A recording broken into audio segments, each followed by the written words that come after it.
श्री गणेशाय नमः। श्री परमात्मने नमः। चैत्र मास शुक्ल पक्ष कामदा एकादशी महात्म व्रत कथा।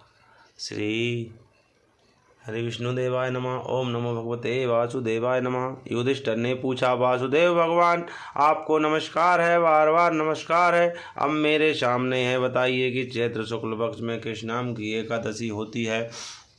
भगवान मधुसूदन जनार्दन जगन्नाथ श्री कृष्ण बोले, राजन एकाग्रचित होकर है पुरातन कथा सुनो, जिसे वशिष्ठ जी ने दिलीप के पूछने पर कहा था। दिलीप ने पूछा, हे भगवान, मैं एक बात सुनना चाहता हूँ। चैत्र मास के शुक्ल पक्ष में किस नाम की एकादशी होती है। महर्षि वशिष्ठ जी बोले, राजन चैत्र शुक्ल पक्ष में कामदा नामक एकादशी होती है। वह परम पुण्यमयी है। पाप रूपी ईंधन के लिए तो वह दावानल ही है। प्राचीन काल की बात है। नांगपुर नाम का एक सुंदर नगर था, जहाँ सोने के महल बने हुए थे। उस नगर में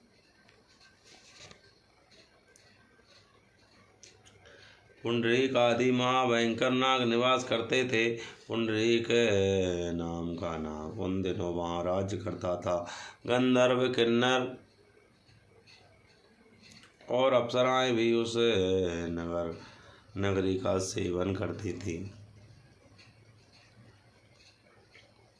वहाँ एक श्रेष्ठ अप्सरा थी, जिसका नाम ललिता था। उसके साथ ललित नाम वाला गंधर्व भी था। वे दोनों पति पत्नी के रूप में रहते थे। दोनों ही परस्पर काम से पीड़ित रहा करते थे।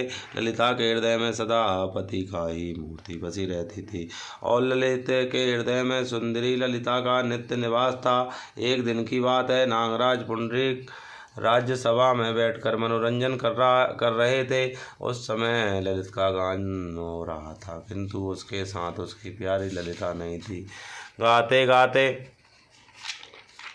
उसे ललिता का स्मरण हो आया था। उसके पैरों की गति रुक गई और जीभ लड़खड़ाने लगी। नागों में श्रेष्ठ कारकोटक को ललित के मन का संताप ज्ञात हो गया।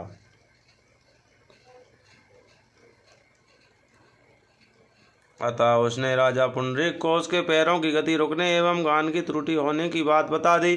कारकोटक की बात सुनकर नागराज पुंडरीक की आंखें क्रोध से लाल हो गईं। उनने गाते हुए कामातुर ललित को शाप दिया, दुर्बुद्धे, तू मेरे सामने गान करते समय भी पत्नी के वशीभूत हो गया, इसलिए राक्षस हो जा। महाराज पुंडरीक के इतना कहते ही वह गंधर्व राक्षस हो गया। भयंकर मुख, विकराल आंखें और देखने मात्र से भय उपजाने वाला ऐसा राक्षस होकर वह कर्म का फल भोगने लगा।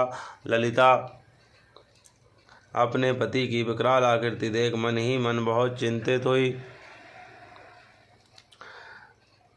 सोचने लगी, क्या करूं, कहाँ जाऊं, मेरे पति पाप से कष्ट पा रहे हैं। वह रोती हुई घने जंगलों में पति के पीछे पीछे घूमने लगी। वन में उसे एक सुंदर आश्रम दिखाई दिया, जहाँ एक शांत मुनि बैठे थे।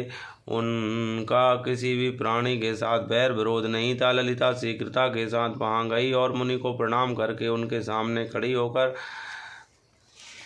हुई। मुनि बड़े दयालु थे। उस दुखनी को देखकर वे इस प्रकार बोले, सुबह, तुम कौन हो, कहाँ से यहाँ आई हो, मेरे सामने सच सच बताओ। ललिता ने कहा, माँ, मुनि वीर धनवा नाम वाले एक गंधर्व हैं। मैं उन्हीं महात्मा की पुत्री हूँ। मेरा नाम ललिता है। मेरे स्वामी अपने पाप दोष के कारण राक्षस हो गए हैं। उनकी यह अवस्था देखकर मुझे चैन नहीं है। ब्राह्मण, इस समय मेरा जो कर्तव्य हो वह बताइए। विप्रवर जिस पुण्य के द्वारा मेरे पति राक्षस भाव से छुटकारा पा जाएं, उसका उपदेश कीजिए।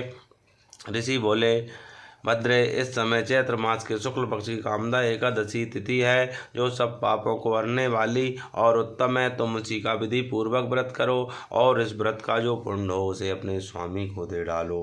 पुण्य देने पर क्षण भर में ही उसके शाप का दोष दूर हो जाएगा। राजन मुनि का यह वचन सुनकर ललिता बड़ा हर्ष हुआ। उसने एकादशी को उपवास करके द्वादशी के दिन उन ब्रह्मषि के समीप ही भगवान वासुदेव श्री विग्रह के समक्ष अपने पति के उद्धार के लिए वचन कहा, मैंने जो है कामदा एकादशी का उपवास व्रत किया है, उसके पुण्य प्रभाव से मेरे पति राक्षस भाव दूर हो जाए, मेरे सर्व पितृ राक्षस भाव पिशाच योनि से मुक्त होकर श्री हरि विष्णु के चरणों में सेवा करें, मेरी 7 पीढ़ी नीच योनि, पिशाच योनि, नरक द्वार या भूत प्रेत योनियों से मुक्त होकर श्री हरि के चरणों में लग जाएं। वशिष्ठ जी कहते हैं, ललिता के इतना कहते ही उसी क्षण ललित का पाप दूर हो गया, उसने दिव्य देह धारण कर लिया, राक्षस भाव चला गया और पुनः गंधर्व की प्राप्ति हुई। नृपश्रेष्ठ वे दोनों पति पत्नी कामदा के प्रभाव से पहले की अपेक्षा भी अधिक सुंदर रूप धारण करके विमान पर आरोहण हो अत्यंत शोभा पाने लगे। यह जानकर इस एकादशी के व्रत का यत्न पूर्वक पालन करना चाहिए। मैंने लोगों के हित के लिए तुम्हारे सामने यह व्रत का वर्णन किया है। कामदा एकादशी ब्रह्म हत्या आदि पापों तथा पिशाचत्व आदि दोषों का विनाश करने वाली है। राजन, इसके पढ़ने और सुनने से वाजपेयी यज्ञ का फल प्राप्त होता है। बोलो श्री हरि विष्णु भगवान की जय, लक्ष्मी नारायण भगवान की जय, राधा कृष्ण भगवान की जय, वहाँ के बिहारी लाल की जय, जगत के पालनहार जगन्नाथ स्वामी की जय, गोवर्धन गिरिराज जी महाराज की जय, यमुना दाऊ दयाल की जय, रेवती मैया की जय, खंड देवता की जय, शंख देवता की जय, करुणघंट देवता की जय। श्री राधे श्री राधे श्री राधे श्री हरि हरि हर शंकर राधे राधे श्याम मिला दे।